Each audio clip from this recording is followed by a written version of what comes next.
The following is a Papi Chulo Radio original program. The views and opinions expressed in the commentaries and/or interviews in the following program are solely those of the individuals and are not views of Papi Chulo Radio, its parent, affiliate, or subsidiary companies.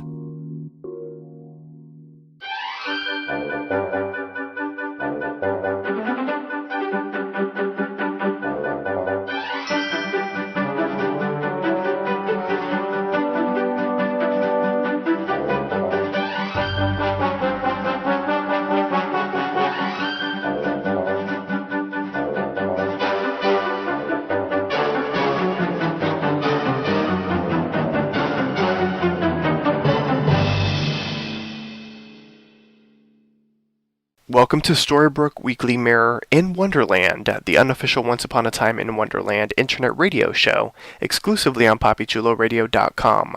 Papi Chulo Radio, pop culture on demand.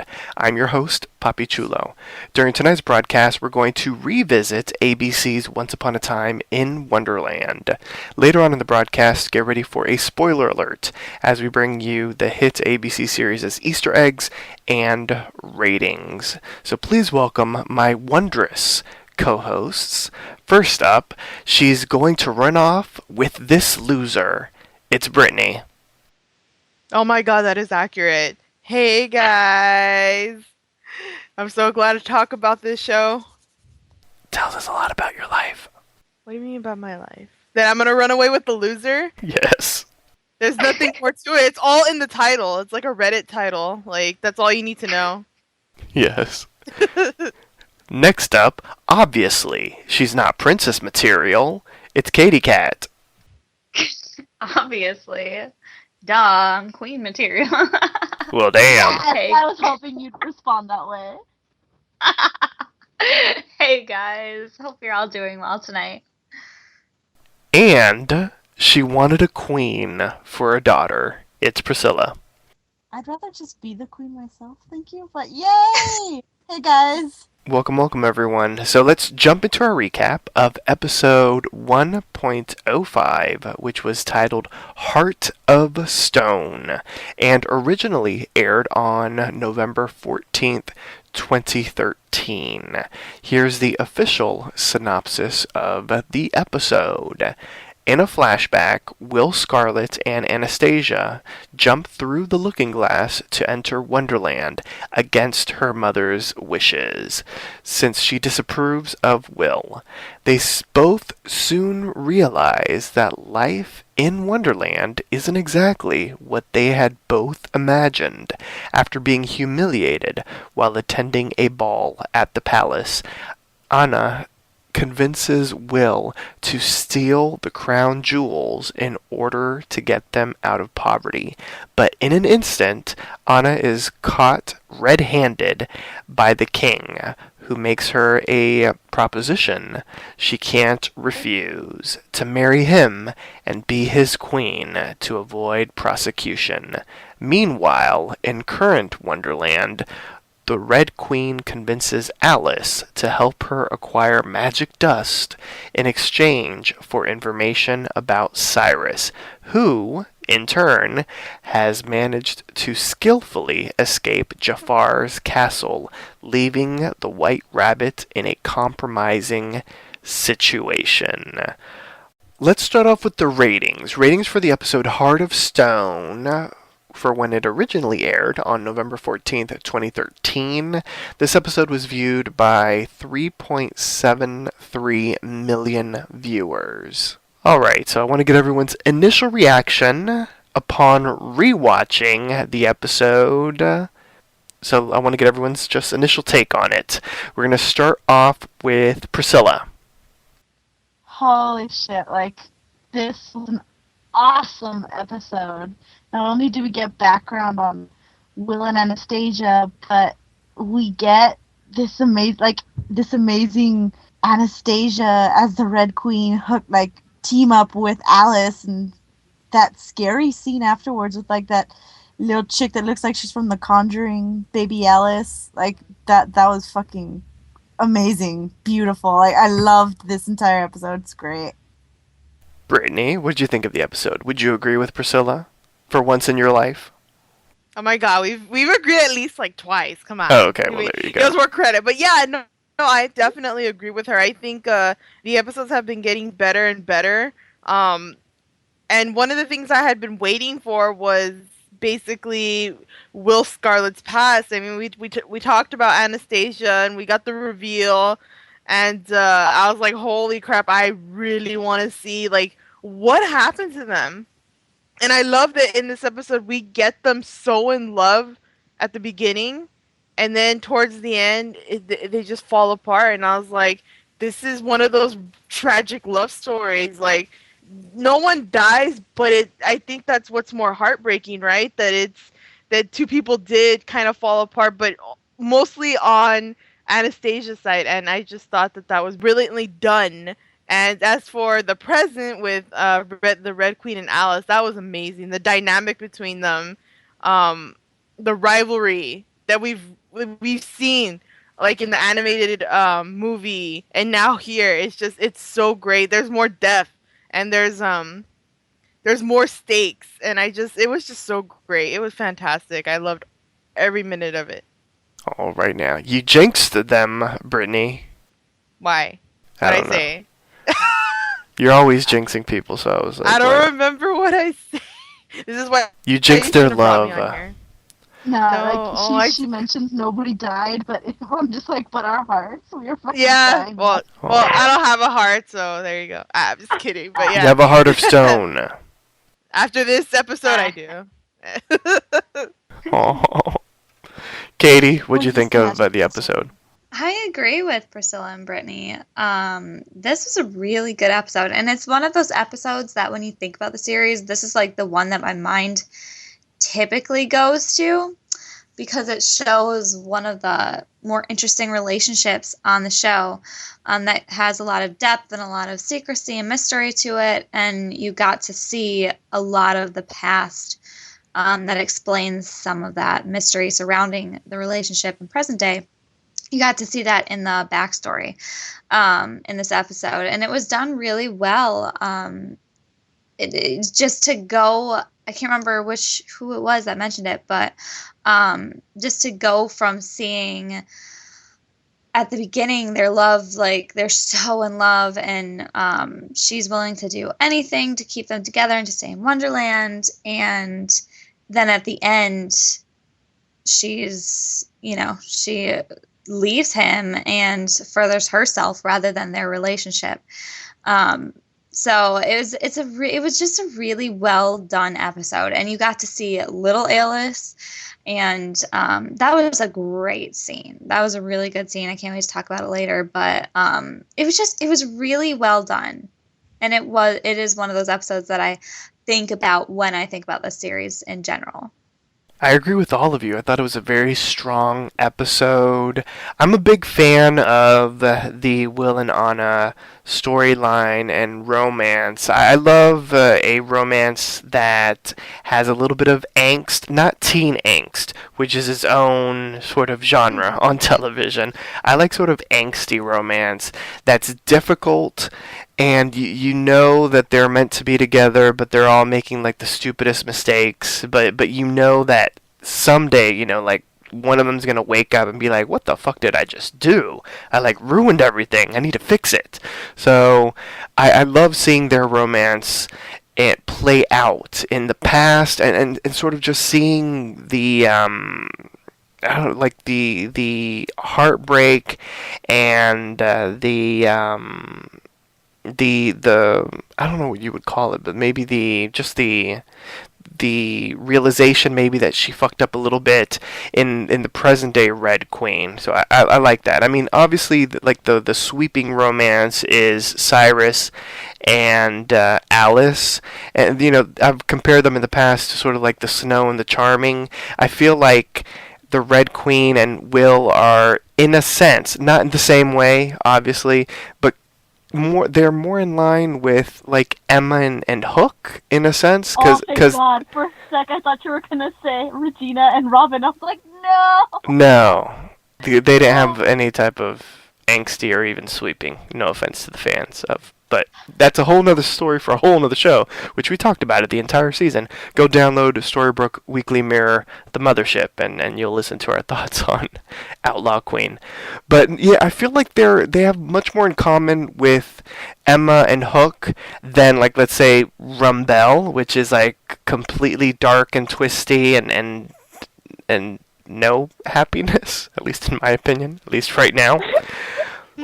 So they have, in my opinion, they have much more in common with, like, Captain Swan, because, you know, one is a villain in a sense, or at least was a villain, and another is a hero in a sense as well, and you know, it seems as if they're always getting into some sort of romantic trouble, whether it is, you know, you're going to hell or separated between worlds and that kind of thing. So it's interesting. They have a complicated love that, at least on the Mothership, is sort of uncomplicating itself. And right now, the Knave and the Red Queen are certainly in the it's complicated stage. That's what they would tag themselves on Facebook. So another strong episode, and shout out to demonic child Alice. You were kind of creepy. She looked like, in my opinion, she looked like Silent Hill, more so than, I forget what you were saying, Priscilla. The Conjuring. The Conjuring. Any fucking scary movie, because I don't watch very many of them, but, like, yeah, you're right. Silent Hill fits Children of the Corn. Yes. Well, that too. Yeah, because when I think of The Conjuring, I just think of that big witch lady. I'm like, she didn't look like a big witch lady, but... Just evil little girl. Yes. Yep. I agree. The Orphan. There you go. The Orphan. Oh, that's good. Yes. Oh, I appreciate. Yeah, that's good. All right now. So before we get into a thorough recap, here are a few reminders on how you can interact with the show via social media. Like us on Facebook, facebook.com/Storybrooke Weekly Mirror. Follow Poppy Chula Radio on social media. We are on Facebook, Instagram, Twitter, at Poppy Chula Radio. Do you have any questions, suggestions, comments, or concerns? Email us via contact@poppychularadio.com. Are you interested in joining the Poppy Chula Radio team as an on-air personality? Email talent@poppychularadio.com.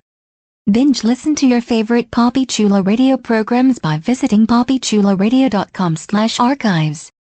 And of course, as I mentioned, you can check out our mothership, Storybrooke Weekly Mirror, through iTunes as well. All right, so let's get into this episode. And at the very beginning, we sort of like pick up where we last left off, the flashback with Will and Anastasia. They're ready to jump through the enchanted looking glass, because remember, he had stolen it from Maleficent's palace. And right before they're gonna do that, in comes the buzzkill of the week, Anastasia's mother. And basically she starts reading for filth, as the kids would say. You know, she's like, what are you going to do with this guy? He's a loser. Like, you know, you're going to run away with him? Like, really? Like, why can't you be like your sisters? Like, why can't you be a queen? I wanted you to be a queen, damn it. You're not even going to be a princess. You're not even, you know, the manager at McDonald's. Like, what are you doing? Really? You're going to run off with him? Is that what's going to make you happy? You guys are going to be poor? He's a thief? This, that, or the other. I mean, she's just, like, she's firing on all cylinders. And Anastasia's basically like, I love him. I'm going to be with him. And you can't do anything about it. What do we think of this opening scene with Anastasia standing up to her mother and Will and Anna sort of making their leap into a new life in Wonderland? I'm horridly practical, because I was listening to this and I was just kind of like, you're right, he's like a loser. Like, he is a thief. He's like, I'm not a thief, I just stole yesterday, but I've changed. I'm like, You stole. You're poor. Like, you can't give her shit. You're literally going to another world because you don't have anything in this one, and you're hoping to make a better chance for yourself. Like, I can see where the mom is coming from by being like, you're not gonna be able to survive on love. Like, I bred you to be more. I wanted you to be more, and this is not the best decision for you. But I hated how at the very end she's like, if you come back, like, come back with a bucket. And I'm like, oh, how dare you? What the hell? Like, took it too far, lady. Too far. Yeah, she's a witch with a B. Katie, what'd you think? I thought the mom, she resembled like Cora to me in a way. Wanting her daughter to step up in Yeah, life. what's up with these enchanted forest mamas? Like, all they want is, I need you to be the queen. Well, that's not gonna happen, Mom. Chill. Because it's awesome to be a queen, obviously. There's so many queens out there, you know what I'm saying? Like, they can't all be queens. Come on, yeah. Katie, you will be our queen, though. Aw, yay. Just don't be evil. Okay. But yeah, other than that, she just really reminded me of Cora a lot in that aspect. And then, we kind of got the parallel with Regina where she's like, no, I'm going to leave with this guy who's, not social. I'm not social climbing with him at all. But I love him. And obviously, her mother did not kill him like she killed Daniel, or like Cora killed Daniel in the mothership. But Hashtag plot twist if she had. Whoa, dang, okay. He's been a zombie all this time. But yeah, I mean, this opening scene really reminded me of that a lot. Brittany, what'd you think of evil Anastasia Mama? I thought she was just, firing those shots, man. Like, I was like, damn, girl. But I didn't feel like hate for her as much as I didn't like Cora. I think Cora used a lot of manipulation, and I feel like this mother to Anna was just, stating the facts, but like bluntly, with a little bit of fierceness, and her words were true though. Like, I mean, it's kind of like when we watched The Little Mermaid and Ariel's like, I love him, Daddy. And like back then we're like, yeah, when we were like 16 too or 12 or whatever, we're like, yeah, she loves him. And now that we're older, we're like, no, you don't know what you're talking about. You're a child. Like it's kind of like that. But I know here Will and Anna are actually older, so they are being a little bit reckless. But I think that's the charm of it. I think a lot of the audience, when we're watching this, we're kind of like that. I think that's the makings of true love, that you're going to survive, but that's a really naive mentality to have, but you still want to root for them. But I understand the mom, but I still don't think I would be the type of person to be like, well, I'm gonna get in the way of what you're doing because you're dumb. It's I'll never like that. I'll never like parents doing that, though I understand the reasoning. But what a strong opening for the episode, to start off with the flashback and just to have already Anna in tears because her you can tell there's love there. There is a really there is a love between a mother and daughter, because she's just crying when her mom's like, well, don't come back running to me, and you're probably gonna be my maid when you come back and do some really nasty chores. So that, I think, kind of breaks it for her to like come back, and for me to be like, oh, that's a good mom. Like, nah, girl, you fucked up with your daughter. But she gave her an ultimatum and she chose love, and I was like, oh, that's sweet. Oh, that means something bad's gonna happen. Oh my gosh, you're jinxing them. Oh no, obviously we've already seen where the present is right now, but we've also seen hints of other things, and that's what's keeping me intrigued, because I am very much intrigued into Will and Anna. I don't know. I'm just so taken with them, and I don't know what it is. Maybe I'm like you, Jeff. I like the angst, but like the grown-up angst. I totally understand what you mean by that. The realities of that moral, that maybe love isn't enough sometimes, and it takes hard work. So it's a tough lesson to swallow, but nonetheless it is important and a little bit true. So yeah, really great opening to the episode, and then they just leaped into the ground, I guess. I don't know, that was interesting. But well, literally though, Kind of. That's actually an excellent segue. Because we have the Red Queen on the edge of a cliff. And after what happened in the previous episode, it's kind of weird that she's looking very emotional at the edge of a cliff and she's got her leg out. And it looks like as if she's ready to jump, but she doesn't. And then we see Alice in the courtyard where we have a stonified knave. And the Red Queen approaches Alice with basically a deal, in a sense. She's like, I need you to procure a little something for me, and, there'll be something in it for you, and it'll be able to help Will, and all this kind of stuff. And Alice is like, well, if you need this, why can't you go get it yourself? But basically, she can't. It has to be someone who, is brave enough to face the danger, because it can be almost like a suicide quest in a sense. So we have that going on in the courtyard. Over in Jafar's palace, we have the gentleman who's also in a cage. He is being returned to his cage, and we find out that he has been rolling these giant boulders up, or moving these giant rocks up a flight of stairs. And the reason why he's the prisoner of Jafar is because he has something that Jafar wants. But he doesn't elaborate anything further beyond that. I mean, we've all seen the series, so we know what Jafar wants. So it's interesting, though, revisiting this and sort of like thinking about it with a fresh set of eyes and ears. If we hadn't known this, and like when we all originally saw this, I think we were all at this point like wondering, what the hell does this man have?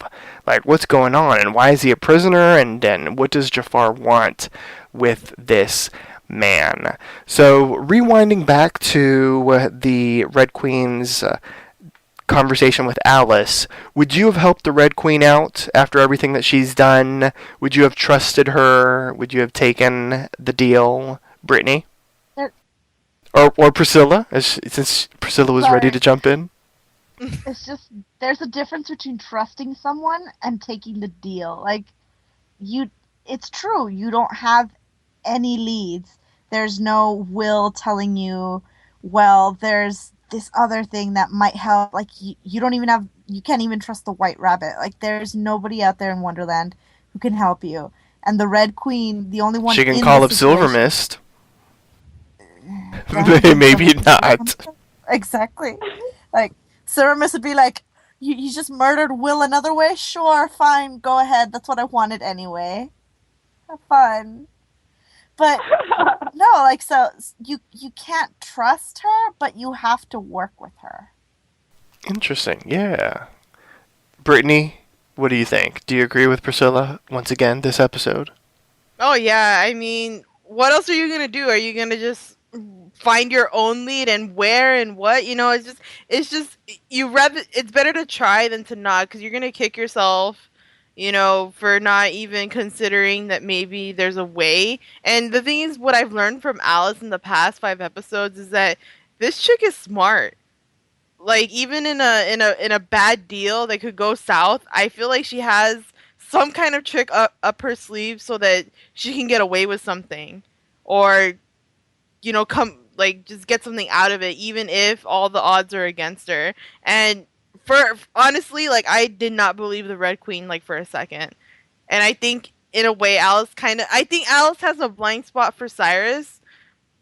But, like, in the moment, she'll come up with a way that'll benefit her. But, I think she just should have taken the deal, which she did, and just see what happens, because you never know. You could just say no right away and just be there, or you just go and you find something. You never know what you're gonna find, and this is like a show of adventure and risk and maybe heartache and love and whatever. So just go and do it, and Alice does it. And I think Alice is one of the few main characters that I trust her. Like, I don't think Alice has ever done anything that made me question her. so far, except like maybe in the first episode where we're all like, Alice, what are you doing? But she had a plan. Or maybe in the third episode, I can't remember. When she's telling everyone where she's going, Yes. and Will's kind of like, "Why are you doing that? That's really stupid." But she had a plan, so I was like, "I trust you, Alice," and I think that was the right choice to make. So I am definitely on Team Alice. I trust her wisdom and her ability to think on her feet as well. Yeah. So, okay. So continuing on with their current adventure, we have Alice and the Red Queen. They are headed to the location where they can find the dust. This dust that the Red Queen can't get, but she needs because it'll help her, with protection against Jafar and things of that nature. And the dust is located in a location called the Great Divide, which is a place that holds great darkness, and it's a trek that they're heading on, and the Queen has a line that I liked that says something like "There's darkness everywhere when the sun goes down," which I thought was interesting. The Queen can be very poetic at times, and Alice warns the Queen that she's going to help her. She's like, "You're basically my arch nemesis right now, but I'm going to help you. But after everything is said and done, Jafar will be the least of the Queen's worries." And once they arrive at the location, they are at the edge of a pointy ravine where we saw the Red Queen at earlier in the episode. And she explains that the magic dust is located across the chasm. And it looks like there's no way to get across it. There's no bridge, there's no ferry to take you across. And the Red Queen explains that there's a plaque there that says, "The pure of heart shall make the leap." And so it's a test. And Alice, of course, being significantly more pure of heart than the Red Queen, should be able to pass the test. And so she starts walking across the chasm, and all of a sudden, it looks as if it's working, everyone's happy, and she falls down the chasm. Actually, I would say the Red Queen was a bit in horror as well, because she really needs Alice to pull through and to make this happen. So we're going to pause here, because we have so much else to get into. But let's discuss what's been going on with this, and the Red Queen and Alice having this adventure together to get this magic dust. Katie? Yeah, it was a really interesting scene. I mean, you can kind of guess going into the whole chasm thing that it's got to be the fact that someone with pure of heart or something like that would be able to cross. But what I was not expecting her to fall into the chasm. That was shocker to me. I thought, oh yeah, Alice is pure of heart, so she's just going to be able to walk across, and it's going to be great, and there's not going to be much challenge here. And then she falls, and you're like, oh, well, that's a plot twist. They're going to kill Alice. But dun, dun, dun. It was an interesting plot twist. And the Red Queen was obviously horrified too. She probably didn't expect that to happen either, especially after, it was working for the first few steps or whatever. But I thought that was a very interesting plot that they used there. Instead of having her just go right across, that they threw kind of a test in her way, and just to really determine if she was pure of heart by the way that she responded to things. So that was a really interesting kind of plot twist. Get your hearts racing, thinking they're gonna, hurt Alice or something like that, but obviously they're not going to. So that was interesting. I liked it. Yeah, Once Upon a Time loves to test people's hearts, right, Priscilla? Don't remind me. That Hades testing of hearts thing will always get to me. But not talking. Alice should have eaten ambrosia. Not talking about the mothership though. Like I saw it more as kind of like a mirror between what's happening to in the flashbacks with Anastasia and Will and what's happening now. And I'm going to get a little further into it, but it's just kind of alluding to the fact that before she couldn't subsist, Anastasia at least, she couldn't subsist off just faith that everything was going to be all right and trust in her love. Whereas the pure of heart, Alice, having nothing to go on, still believes firmly in that love, and that's why she's able to cross the chasm. And like Katie said, why she's able to later pass her test. Like she has something that the Red Queen didn't in her past, and that's faith in her love. Well, look at that, getting all romantical. Brittany, what are your thoughts on the chasm of love? Oh, well, first off, I'll say that if I was being tested, I would have fallen, like, right through, like... Oh my gosh. I would have been gone. You would have heard a splat.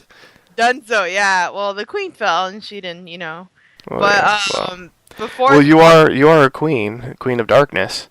That's true. See, yeah, that's true. It looked like I would have thrived in the place I would have fallen into. But, yeah, no, I think these tests and stuff, like, I would have failed them all. But Alice is, I guess you could say cliched, pure of heart, but I think that's okay. Like, it works for these types of shows, especially for Once Upon a Time and then for Wonderland. And I love that Alice is just, you know, I have nothing to go on but the faith in love.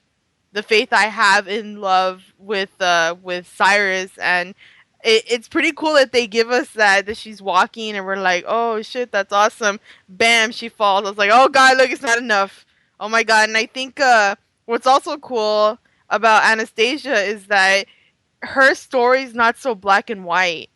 That she does believe in the love that she has with Will, but it's also really interesting how we as the audience also understand why she gets so seduced so easily and betrays Will. I'm not saying we would all betray Will. I'm just saying it's not like they had money and they were okay and she wanted more. That's different. That's like greed.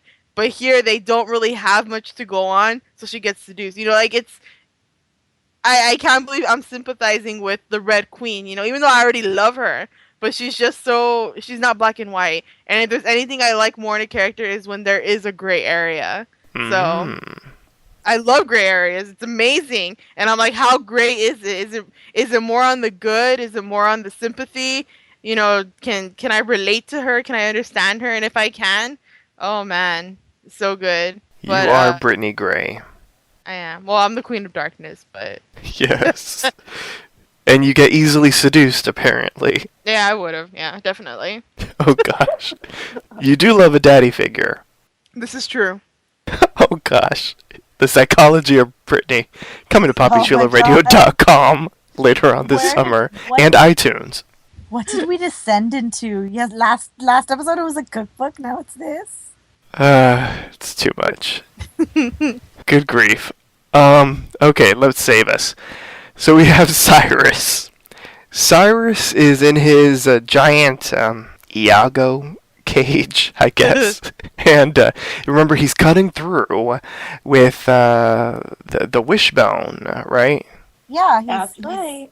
Yeah, he's cutting through the cage at the bottom, and while he's doing that, he's quizzing the fellow prisoner, you know, the one with the boulders and the one that has the thing that Jafar needs or the wants. He's like quizzing him on the layout of Jafar's lair, and he's the prisoner's like, you know, there aren't that many guards to be seen in the tower, meaning that they must be on patrol outside. And he's on to mention that others have tried what Cyrus is attempting, but no one has succeeded. You know, no one has been able to escape Jafar's dungeon of doom. Brum, brum, brum.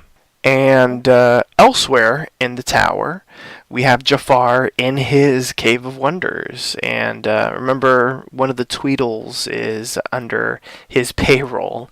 In a sense, I don't really think he's getting paid, but I guess he's getting promised whatever to betray the Red Queen, and the Tweedle arrives with the item he requested, and that item is the White Rabbit. And basically Jafar is quizzing the rabbit. Why would the rabbit betray, his friends, his allies, And so Jafar figures that the rabbit must be in some sort of debt to the queen, and yeah, so he's like trying to figure out what exactly the deal is with the rabbit, and he offers to solve whatever deal or ordeal he has with the Red Queen, if the White Rabbit provides him with some information on Alice. He needs to know everything about her, especially everyone she's ever loved. I will say, he's like going out of the frying pan into the fire. Like, would you rather make a deal with the Red Queen or a deal with him? I would rather make a deal with the Red Queen. We've seen Jafar, nearly kill people. So, yeah, poor rabbit. I mean, you described his predicament to a T. Back at the dungeon, and or let's call it Jafar's Red Room, Cyrus waits for a guard to complete his rounds, and then once the guard completes his rounds, he swings from his cage. It's epic and fantastic, and it's swinging and swinging and swinging, and then bam, he leaps to the ledge, and in comes a guard. And he's like, what's going on? The prisoner and old man, what's going on?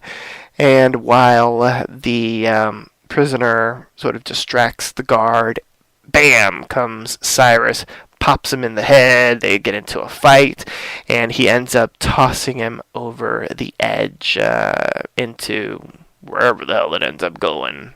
But let's just say that prisoner will never be seen again. Let's pause here before we continue on. Just in general, let's discuss Cyrus and his great escape, and if anyone else has any just comments on the White Rabbit and Jafar. Brittany? So, I think Jafar has proven his point. Like last episode, I think that was probably some of the best stuff we've seen from Jafar on how cruel he can be and how far he's willing to go. It's funny because I felt like if Alice hadn't made that wish, he would have just killed them on the spot. Like I know he's smart enough not to, because they're the only way to get to the genie, but it's just damn, he was torturing them, he was just doing everything possible to get what he wanted. So when he's in possession of the rabbit, I felt so bad. And then what he does to the rabbit, he tortures the rabbit too. Animal cruelty. This guy is bad. Animal cruelty. Dude, this guy, I'm telling you. He's coming for you, Jafar. Dude, it's true. List of sins, and you're like, animal cruelty, damn it. Yeah, I mean, I love the White Rabbit.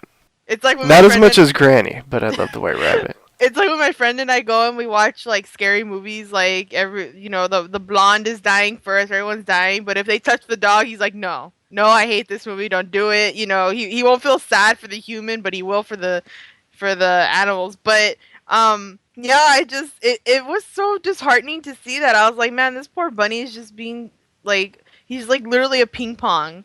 And yes. They just keep getting him, and I'm wondering why he does have that deal with the Red Queen. I don't think this rabbit is evil. Although that would have been a twist. I mean, we got evil Peter Pan.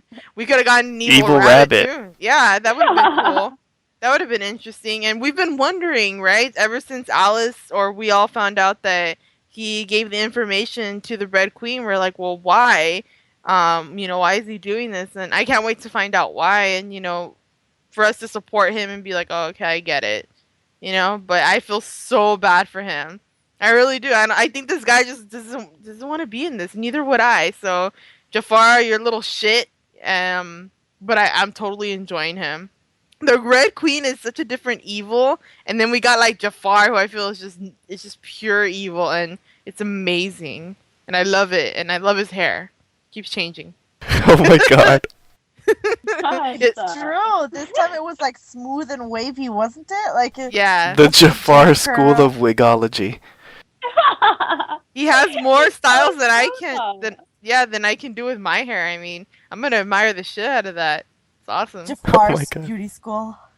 Yes. Tresemme, Tresemme, ooh la la. Yeah. Oh my god. Oh gosh, we're stupid. But Katie, are you hashtagging Save the White Rabbit right now? Sure, that poor thing. He's being bounced around so much from bad person I see to what bad you did there. person. A bunny bounces. But like he's going back and forth between bad person to bad person, and geez, he can't catch a break. But yeah, so that's an interesting little storyline there. How he's kind of used as like the pawn. I mean, obviously you can see why people or the villains get him, because he can create these portals and he has a lot of information for being like this little rabbit or whatever. He has a lot of power and he has a lot of information. So it's kind of smart that these villains are utilizing that. But the poor thing can't catch a break in the meantime. So, yeah. And he knows how to make portals, which is very important, especially if you want to travel. Exactly. But you have to travel light. Yeah, that's true. That's a good point. Yeah. Okay, so let's catch up with the flashback. So where we left off, Will and Anastasia have made their way into Wonderland, and they're poor. Remember, they have no money. They basically, speaking of, traveling light, they traveled light, so they only, they didn't have much before, so they now have even less. And so they're foraging for food in the woods. They're even contemplating making a meal out of fish bones, which it doesn't necessarily sound appetizing. But all of a sudden, bam, like there's this ginormous mushroom, because hello, we're in Wonderland. And so Will is ready to chow down on this mushroom, but then Anastasia's like, hey, wait, these are the mushrooms that make you grow large. How she knew that, though, is interesting, and maybe that's just stuff that people know in the Enchanted Forest. Like, oh, if you're in Wonderland, careful with the mushrooms. You might turn tiny, you might turn huge. Who knows? Don't eat anything there. Exactly, and don't drink anything. Jeez. But speaking of needing to eat, all of a sudden a wagon filled to the brim with food and drink and just deliciousness, drives on by.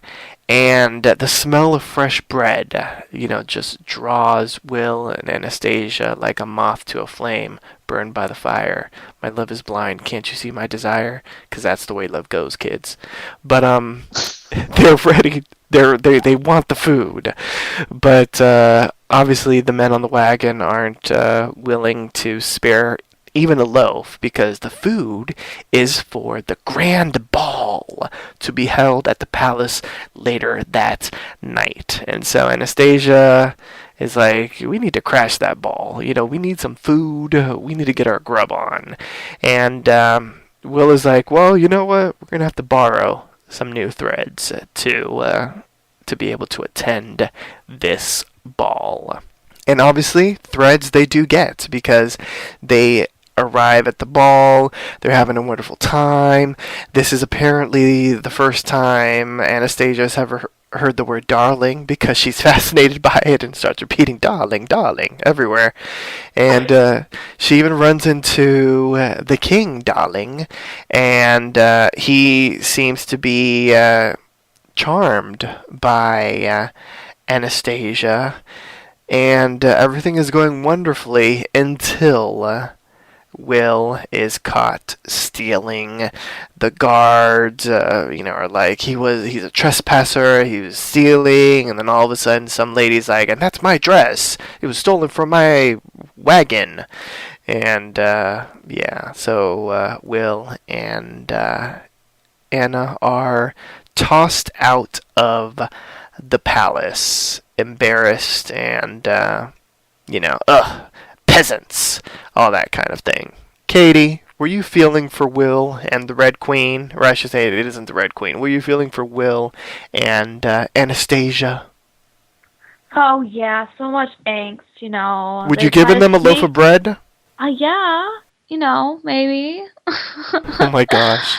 Would you have at least warmed it up? Okay, yeah, I guess. Okay. Looked a little hungry. But, I mean, when they're pretending to go into this ball, pretending to be, these royal people, and they're just going to steal. And I don't know what they expected, but I guess they got what they deserved for trying to steal from royal family there. But it was really interesting, and it was interesting to see Anastasia's spark when she got around those people. You could see that she's actually kind of attracted to this kind of a lifestyle, and she fits in there. But it was very interesting to see her react to the people there, to see the difference between how she and Will reacted to the situation. She seemed very intrigued by it, and Will was just kind of, there for the mission. He wanted to get the stuff that he wanted and then get out of there. And she was having a good time. She was enjoying herself. So it was interesting to kind of gauge their different reactions. And it made sense where the storyline went from here. Yeah, I completely agree. I thought the flashbacks were really strong this episode. It really gave us a glimpse into their romance and why it was going to fail, especially in that scene, because you could see that they both wanted very different things out of life. And one thing that I thought was interesting is that, he managed to escape with, two basically, they aren't even loaves. They're like pieces of bread. And he was like, "Oh, we have enough food for a week." I'm like, "Really? Are you just going to take a bite a day?" I was like, "That's not a lot of food." Ration. That's not a lot of food. Well, He's got a big take what shirt. You just saw the 2 loaves that he brought out. There's probably more underneath that stuffed shirt. I hope, because that was not a lot. But yeah, I like how we saw the glimpses of the Red Queen, because you could tell that she was, as Brittany said, being seduced by the power, the regality of the royal life, and all that kind of thing. You could tell she was really getting into it. When she was practicing her darlings, you could tell, I could live this kind of life. The high life. Exactly. And one thing that I love with Once and the Once universe, I love seeing royal balls. I feel like we don't see them as often. And for being a show that's about fairy tales and fairy tale characters, it's a shame we don't see royal balls as often. The budget. Well, yeah. You need the extras. We'll be extras, right? Yeah, sure. Yeah. I want some of that food. Yeah. I know, right?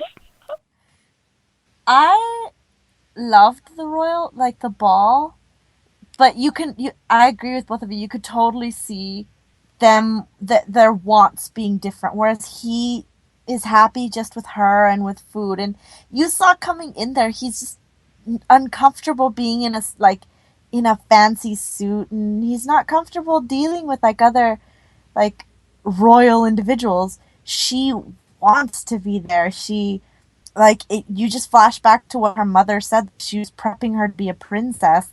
So she likes royal balls. She likes kind of flirting with the nobleman. And a part of you, in the back of my mind, at least when I was watching this, I was like, you're with your love. Why are you flirting with this guy? And another part of me is just kind of well, she's not completely happy. She thinks at this point that maybe it's not enough to survive. Maybe she wants to thrive, and maybe it's not with him. And I loved that. I loved seeing also seeing the comparison between her like wearing her hair loose and in a beautiful like white gown, kind of simple, to how she looks like when she's the Red Queen. She's like regal, like fabric upon fabric of like red, and just almost completely different people. Like started from the bottom, now we're here. Like she is fucking amazing either way, but you see how innocent she is, and it's, I don't know, it's shocking to me.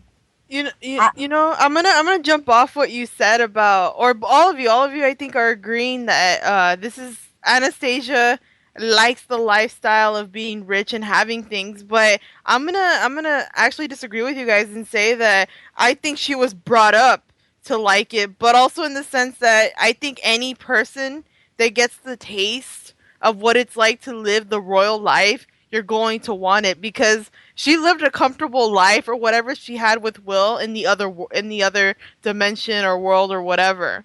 Enchanted Forest, right? I'm pretty sure that's where it was. And they were fine. They were definitely fine, but they were struggling. But she was still okay with it. Now they go to one party and she's seduced like immediately, and I feel like that's like the Cora influence of her mother, kind of telling her, you are worthy of all this stuff. And this is what I was making, trying to build you, mold you into. And I think she was playing around with it when she was in that ball scene, and it took her for a loop. Like she was like, maybe this is what I want, but I don't think it is. I think she got a taste of it and she wanted more, but it wasn't deep down what she really wanted. It was just for face value. Like she just for a moment fell into it and she stuck with it.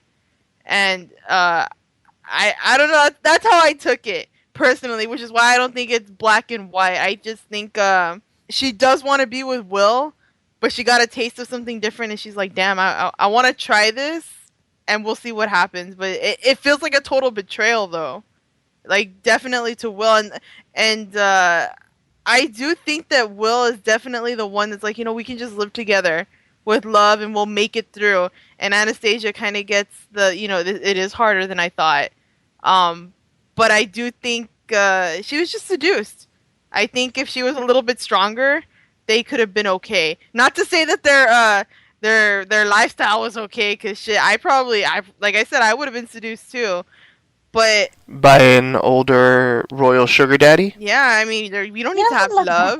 Like you don't. He could look like Ruffle or Hades. Like Yeah. that guy doesn't look that bad. You don't need love. You just need like stuff. That's the thing. Anastasia still very much loved Will at the time. It was just the things around her and not having to know or not having to worry about the next day about getting food, and they say money can't buy happiness, but in this sense it really did for her, but it also didn't, because she doesn't love the king. She doesn't love him. She loves the idea of him, the idea of having money and If you stuff. guys have ever seen Moulin Rouge, it's like that part where where she's singing like that, like where he's saying all you need is love, and she's like, love is just a game. Like the only way like you can love me is to pay a lovely fee. Like Yeah. they just, you can't she's like, you can't subsist off just love and like crusts of bread. Like it's not everything. And later on in the episode, Alice says like there's nothing you can't accomplish together, like if you're in love. And the Red Queen still kind of believes that by just being like, if only that were true. She knows like if love is tested a certain way, like I don't know if it can last. I don't know if it can stay. Yeah, and that's what I like about the relationship between Will and Anna, that it's a disheartening lesson that love may not be enough, but it's like what are you gonna do to fight for it as well? Like, are you gonna pull through together? I mean, I know they're not married or anything, but they might as well have been. And it's like you need to be by each other, stand by each other's side, and support each other. But there are moments of weakness, and this was Anastasia's weakness. It happened. She got this guy. She's in a really beautiful room. He's like, I can give you the world. Just marry me. I mean, Oh my. shit. Like, shit, me too. I would have been like, damn. Like, Oh my gosh, some fresh bread every day? Like, are you kidding me? Oh my god. I mean, Ketchup on the bread. The fucking bread. I'm doing. Actual bread, yes. I mean that scene we get with her and the rabbit like a couple episodes ago where we find out of his betrayal. There's like a big stand of cupcakes there. I'm like, damn, how are you not going to town on those right now? Like, I Oh mean, yeah, that's true. so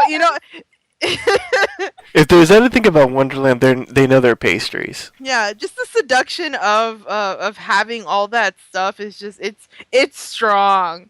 It's strong, and if we all had like if we all could, I think we would just to have a taste of it. But in the long run, it's not gonna be what you wanted. And I think we see the conflict of that in Anastasia, in the present, because she wants to believe Alice. She wants to, she had something like that, but she was tested and she failed, I guess, or it failed her. I don't know. So. Yeah. And then Anastasia dies of tuberculosis. No, that's not nice. No, well, the Moulin Rouge reference. Oh but- yeah, well, that's not nice. Yes. Well, let's wrap up the flashback. So, Will and Anastasia are back at their camp, I guess. And basically, Anastasia's like, you know what? We failed. We failed at our independence, and I need to go back to my mama. And I'm like, really? No, she's gonna beat your ass. And so, but they end up deciding that, okay, you know what? Maybe this isn't the life for us. We weren't supposed to be here. We should head on back. But they decide to leave with the heist of all heists. And that is, Anastasia's like, if we're going to leave, let's steal the crown jewels. So they decide to steal from the palace before they leave Wonderland.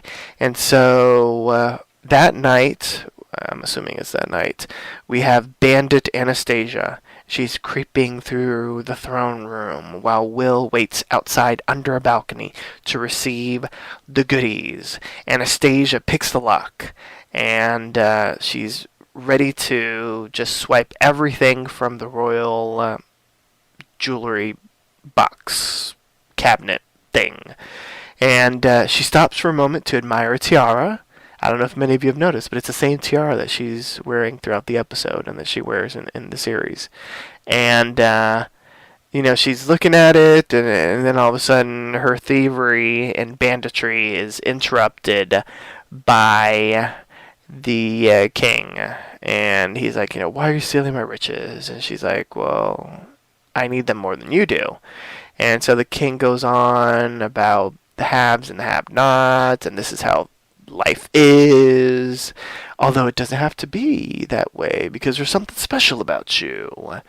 You could have this life, and if to have this life, you're gonna have to take my hand in marriage. And so the king basically offers her the life that it appears that she was made for, that she's dreamt of.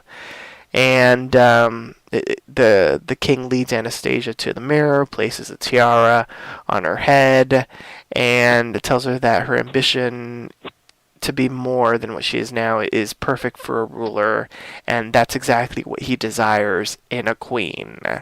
And she's like, I love someone else, but the king tells her that love is not enough, and she won't realize that until it's too late.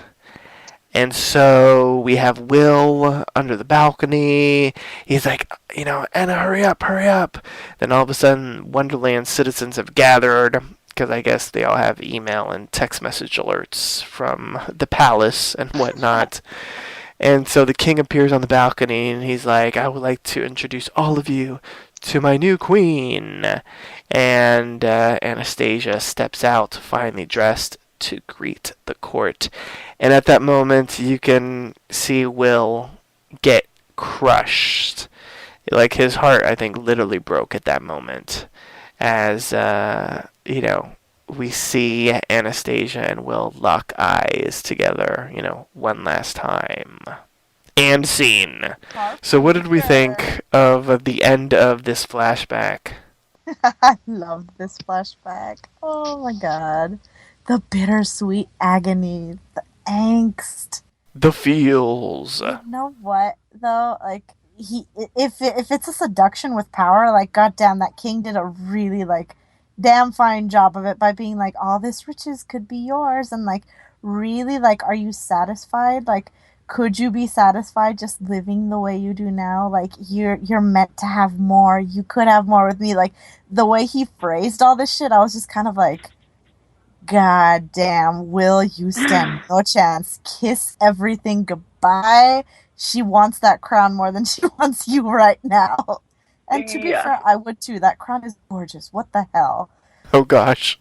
Like, and at, as a side note, the outfit that she was wearing at the time, it was totally giving me like Tinkerbell, Felix from Once Upon a Time, like season 3, I think. Like it looked damn better on her than it did on any one of them. And not Rose McIver, I love you, but the Red Queen wears the shit out of everything. Like, she's just amazing. And I don't know, like, I saw Will's heart breaking, like just his eyes just looking like, you've taken everything from me. And yet I felt proud of her. I was just kind of like, there, like, your mom said that she wanted you to be a queen. Well, look at you now. You are a queen. Bow down. I love you. You go Well, to damn. like, I don't know.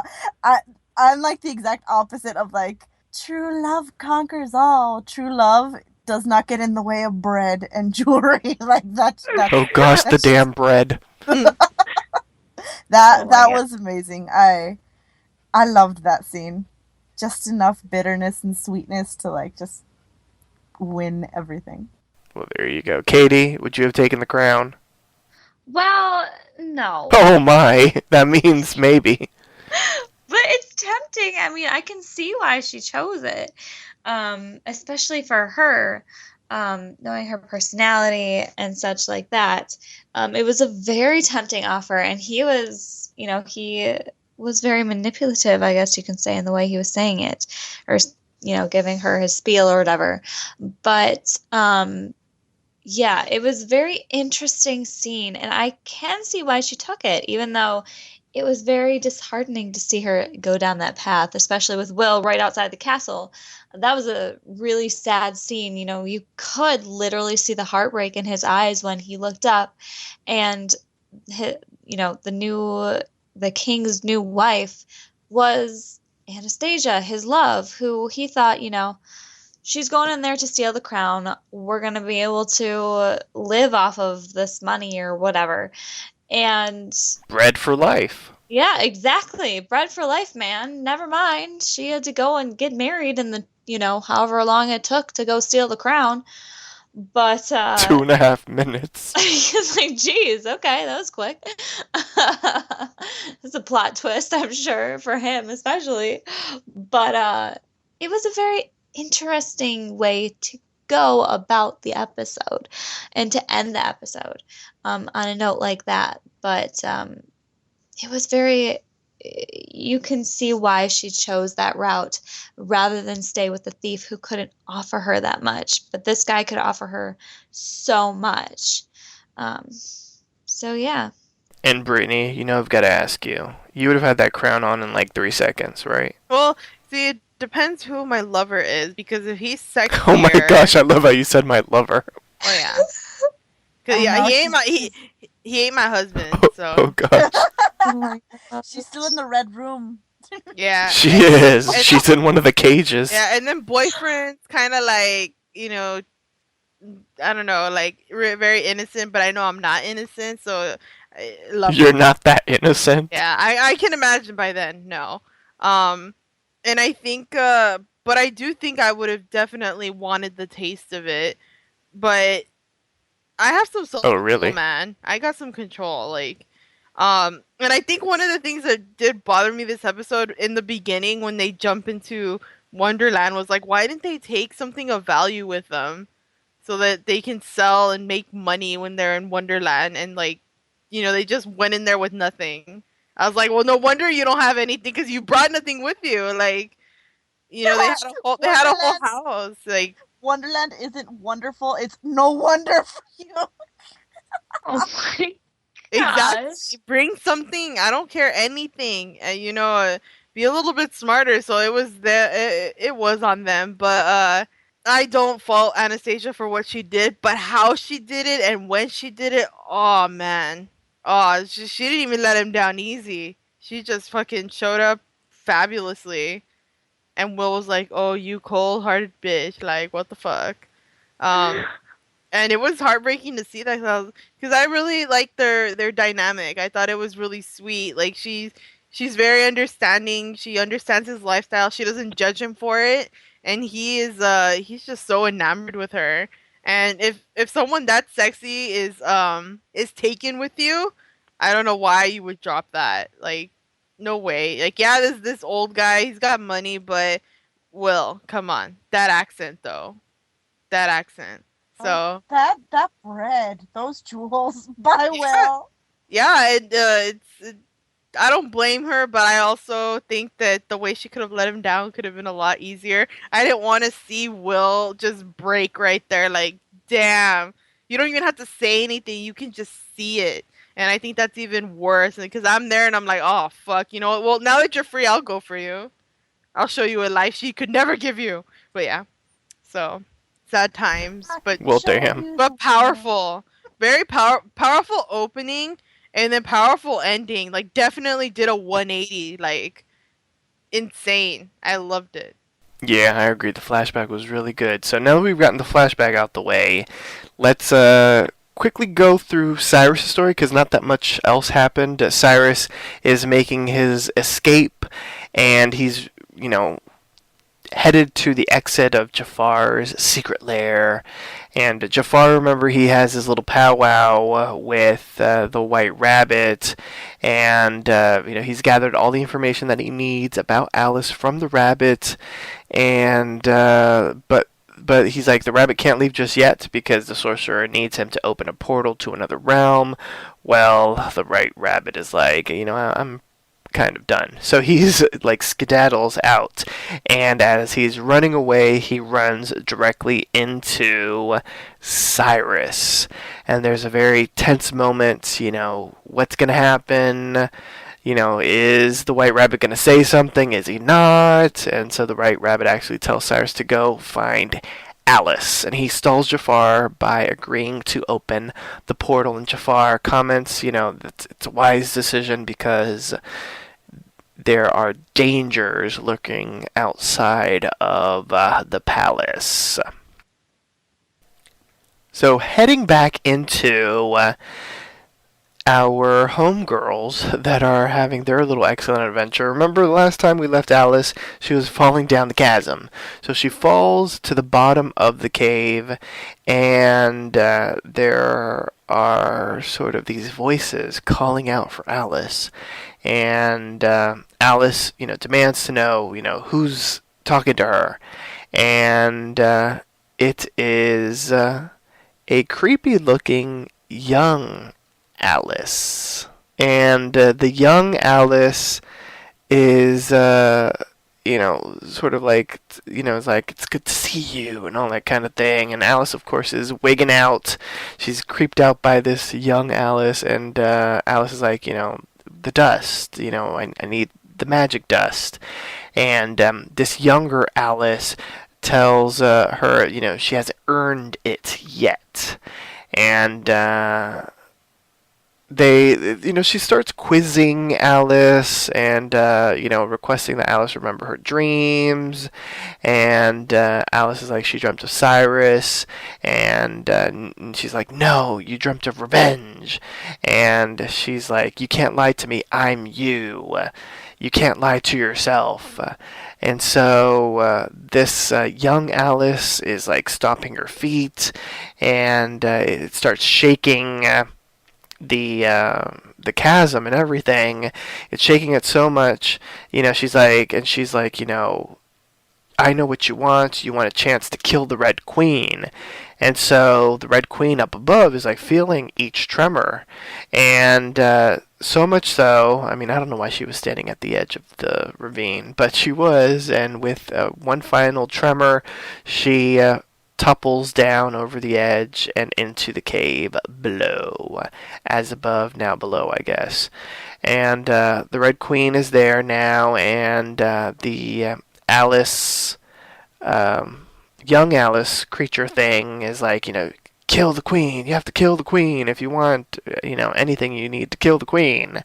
And Alice seems tempted by it. She even raises her sword, and she tells the Red Queen that someone needs to pay, and she swings the sword, but she sends it into the dirt, and she's like, but I won't be the person that will make you pay. So this young Alice creature disappears, and a new sort of squeaky clean, bright and sunny version of young Alice appears and congratulates Alice.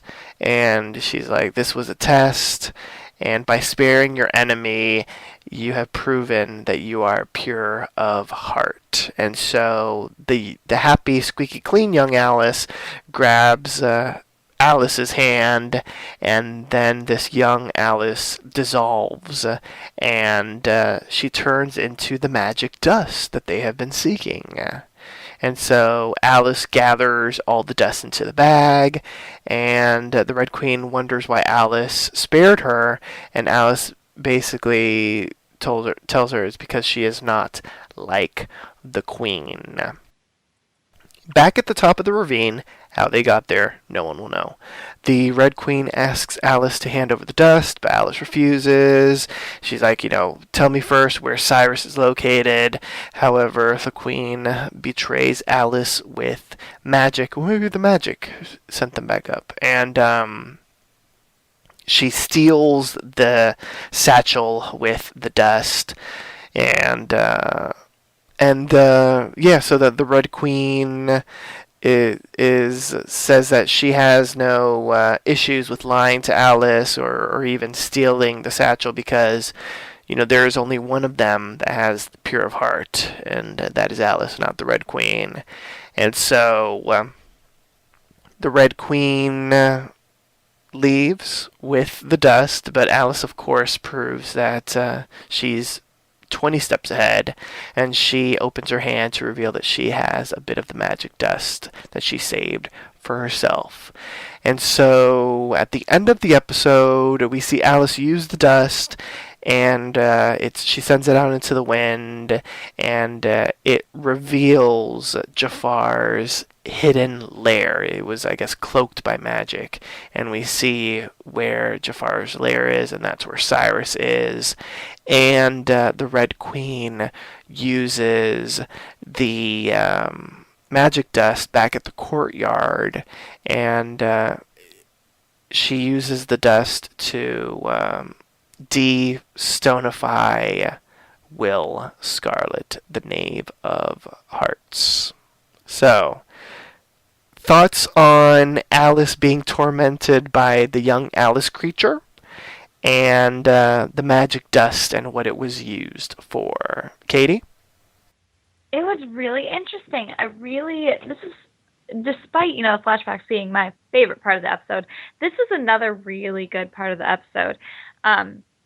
We got it wasn't a lot of action, but it was a lot of great dialogue, especially between Alice, a little creepy Alice, and Alice.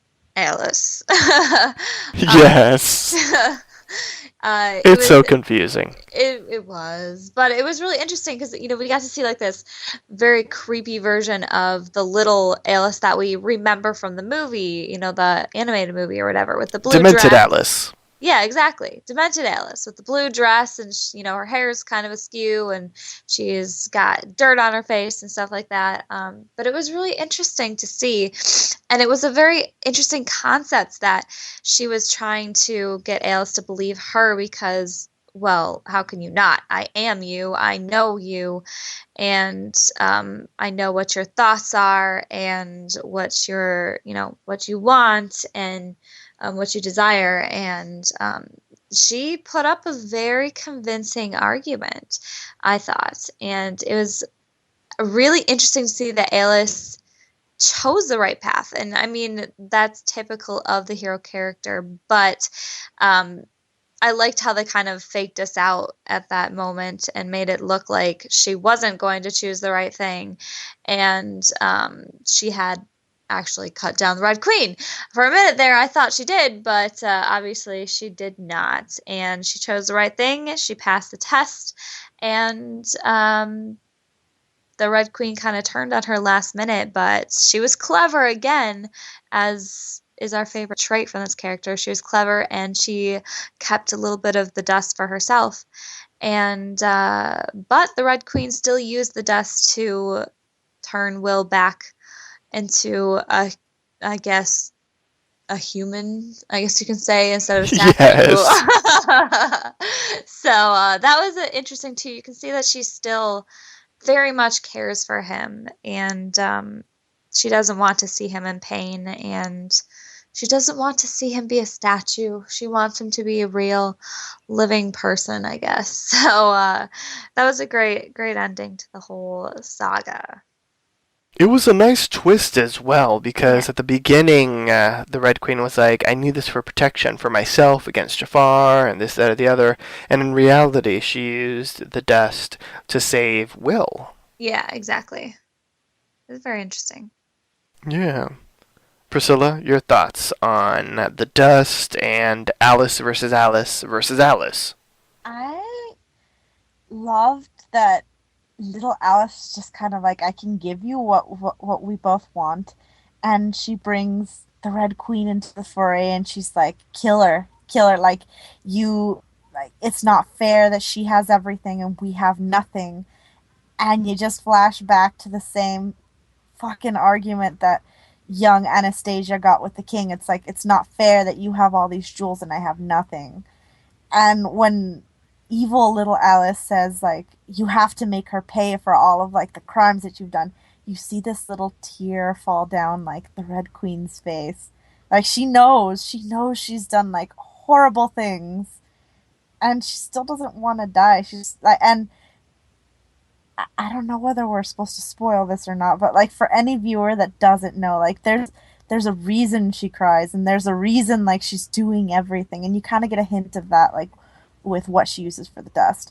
But knowing all of this, watching it now, like, I can't help but be just, like, amazed at the fact that, like, that she goes through all of these things, knowing that, like, Jafar's, like, on the trail of her, like, trying to figure out, like, hey, are you betraying me? Like, she still does this for, like, for Will.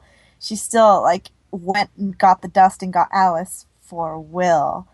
I don't know, like, on the other hand, also, like, I liked that Alice was the good hero and did what we expected her to do and didn't kill the Red Queen. But a part of me also, like, laughs at the fact that in the mothership, in Once Upon a Time, when you make a deal is struck, and you usually honor it. In this one, a deal is struck, and nobody honors their promises at all. It's like, well, even with Alice, it's like, well, I made a promise, but the promise is gonna happen all of this season, so you're gonna have to wait. I'll give you my promise, but it'll be later, like episodes later. Jafar and the Red Queen straight up lie. Will tell you something and then take the stuff away. And that's what happened here. Like, she's like, you know what? I promised this, but my promises mean nothing, because you know what? I'm not the one that's pure of heart. And yet, she still saves Will, knowing that there's nothing in it for her. So you have to wonder how dirty her, like, how much sin her heart really does have. Like, if it really is completely black, or if she does have some pureness left. Well, speaking of someone with a black heart, Brittany, what are your final thoughts on the episode?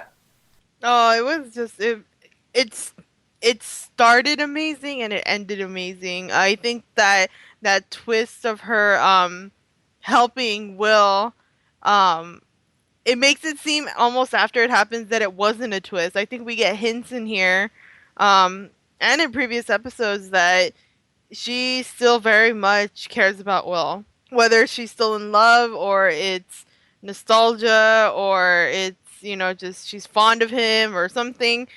Something's there. And that's why I like her, because I don't think she's truly evil.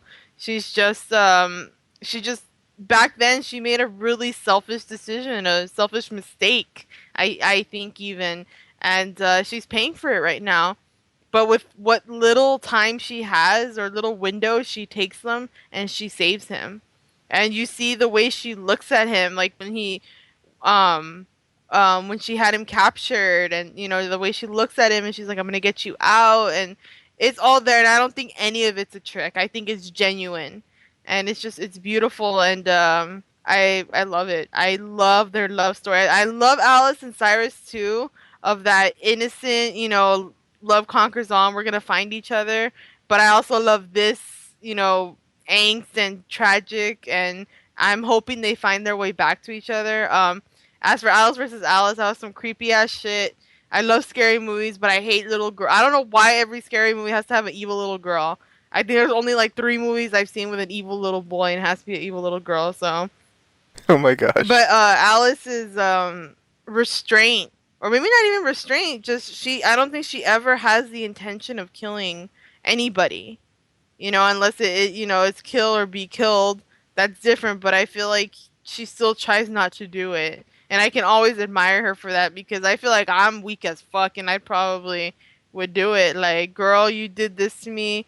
You took away the love of my life. Like, I should kill you. I want to, but for some reason Alice she's just so much stronger than I am, and I just admire her so much for that. And she passed the test.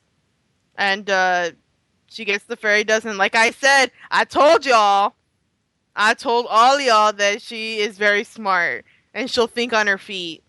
And I think you guys know that after the couple episodes. So when she has the dust and she uses it to find Cyrus, I was like, that's really fucking selfish. Why don't you go and help Will? But Will's already getting help. But I liked it. It was really nice. Just how, I guess in the end of the episode, the moral is that love is very much strong, and strong in ways that I don't think sometimes we can comprehend or understand, but it's there. And I think we'll get better answers later on, like the reasons why the queen does what she does, and if she still truly loves Will, or she just really, cares about him. But I definitely think it's love. I think that is more after her taste of the rich life. It can only do so much for you. And if her feelings for Will are still there, well, I'm all for it. So, really great episode. I loved it. Absolutely loved it. I agree with everybody. I think everybody said all the points that I would have said, so I don't think I can add anything else to it. It was a strong episode. It was great to see Will and Anastasia's backstory and the complicated mess that it is in the present day. Creepy little Alice was creepy, and it was great that Cyrus escaped. So props to Cyrus, and it was great to see the White Rabbit not rat him out. That was nice, especially since he's been doing a lot of ratting out of everybody, basically. Did he get his foot chopped off this episode and put back? Like, that's why I said animal cruelty. So chopped off his foot.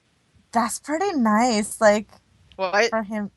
Not the chopping. Like the fact that like that's pretty nice. He got tortured, and he still helped out Cyrus, which goes to show that there's something that the Red Queen has against him. Yeah. That's why I definitely think he's not an evil rabbit, and he definitely put his life on the line to not rat out Cyrus. So the poor little rabbit. Yeah. I would give him some tricks. Okay. All right. Okay. Trick cereal. Okay. Well, that too. I guess the kids never want to give the rabbit cereal, but I would give this rabbit cereal. Oh, silly Brittany. Tricks are for kids. Oh, no, it is not. I will eat the tricks. Okay.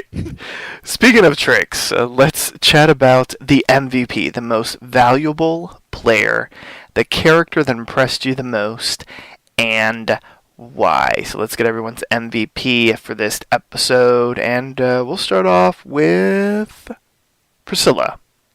I'm taking the Red Queen, y'all. Oh my god. This episode was all about her. Whether it's her as Anastasia, innocent and being corrupted into becoming the Red Queen, or the Red Queen, like realizing that she could die, but still like sacrificing herself, like in order to get this dust to save Will.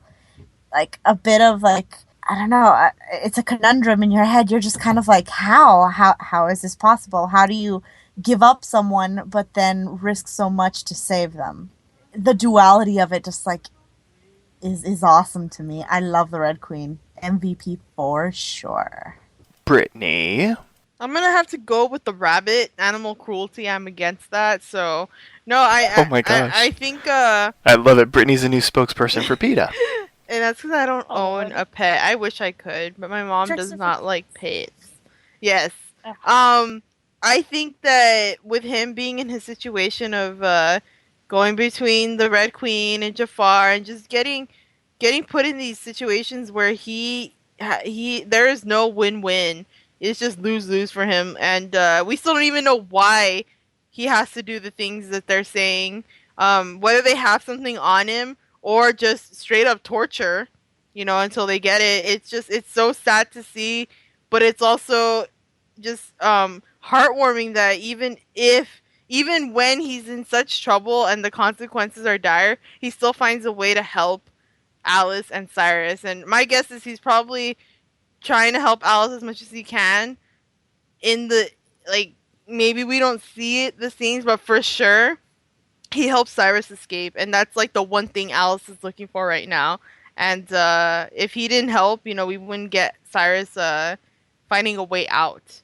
So it's just, I gotta give props to the White Rabbit for keeping it real. Anyone in his situation could just definitely turn and beg and just rat their friend out like nothing. But when there's small windows of being a good person and doing the right thing, he does it, and I admire him for that. So MVP to the White Rabbit. Katie. Okay, my MVP goes to Alice because she did the right thing as always. She was clever again as always. She really kind of fought between herself, literally. And there were a lot of convincing arguments, and she could have easily gotten rid of a problem that's been a big problem for her for most of her life. But she didn't. She chose the right thing, and that paid off in the end. My MVP is the Sugar Daddy King. No. My MVP is demented young Alice, because that little girl was creepy as fuck, and she did a good job, and she played the creepy and the sweet and the kind at the end very well, and she really helped Alice prove that she is pure of heart. So props to the little girl. A shout out to demented Alice. Split personality Alice. Topsy-turvy. Two-faced Alice. Okay. Oh gosh. So now it's time to rate the episode on a 1 to 10 mushroom scale.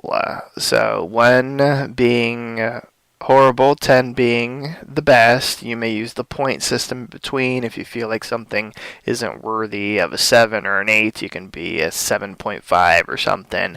And of course, if you found an episode to be better than a 10, exceeding all expectations, you may give it the coveted golden mushroom. So what do you rate this episode? And we'll go in the same order. So we'll start off with Priscilla. Get yourselves ready. I'm giving this episode the golden mushroom. Bum-ba-da-dum! It was just so good. Like, if I think back to my favorite episodes, this one like hits the mark. Like, it's one of like it's my favorite, if not the favorite. We still have plenty more episodes to go through to find out whether or not I give more golden mushrooms, but this for sure had me hooked from start to finish. Even the Cyrus parts, like, which sometimes can get kind of boring because he's very much like a linear Prince I'm in a Charming. cage. like he was pretty cool and like daring, and like we had a fight scene, and it was great. So golden mushroom. Brittany. I'm hopping on the golden mushroom hype train with Priscilla. Definitely. One of probably the favorite episode. Although I can say I don't remember the rest of the episodes, which is why we're doing this rewatch. So I mean, maybe I'll take it back. But so far so good. This episode, fucking awesome. I think the flashbacks mainly are the reason why I'm swayed to give it a golden mushroom, because they were just so good. I mean, you'll never hear me say that flashbacks are the reason why I tune into the show or any show, but it definitely was for this episode. It was so good. Backstory was great. Alice was amazing. Cyrus escapes. We're not gonna get another episode of him talking to the old man in the cage. It's Now he's gonna be lonely. yeah, like we get some answers. We're also getting the story move forward. And we're getting really good dialogue, really good, beautiful moments, like everything you could want in an Alice in Wonderland TV show. We got it in this one, and it was amazing. So golden egg, god damn it, golden mushroom. Okay. So one golden mushroom, one she's not sure if it's a golden egg or a golden mushroom. I don't like mushrooms. That's why I said egg. She's Sorry. still thinking about the bread, so like Yeah, the egg has to go with the bread. I'm hungry, guys. I'm not gonna lie. Well, there you go. Katie, are you feeling the love? Is this a golden moment for you too? Guess what? It is. It is. I'm going with the golden mushroom too. Because, it was such a good episode. Like I said, at the beginning, this is, when I think about the show, this is one of the episodes that my mind just immediately goes to because it was so well done. The flashbacks were great. We got that awesome scene with little Alice, creepy Alice. We also, even the Cyrus parts were great. We got to see just how far Jafar is willing to go, stuff like that. So they really outdid themselves with this episode, and the acting was really great. I don't think there was any terrible CGI. I mean, CGI isn't the greatest, but there really wasn't anything that stood out as horrible in this one. So it was a really good episode. So golden mushroom number 3 for this. Yeah. All right. So am I on the hype train, or am I on the motorcycle driving beside the hype train? You're on the hype train. Choo choo. Choo choo. You know what? Get on. I've got my golden ticket for the hype train. I am giving my second golden mushroom for the season. Ooh. So this is well deserved.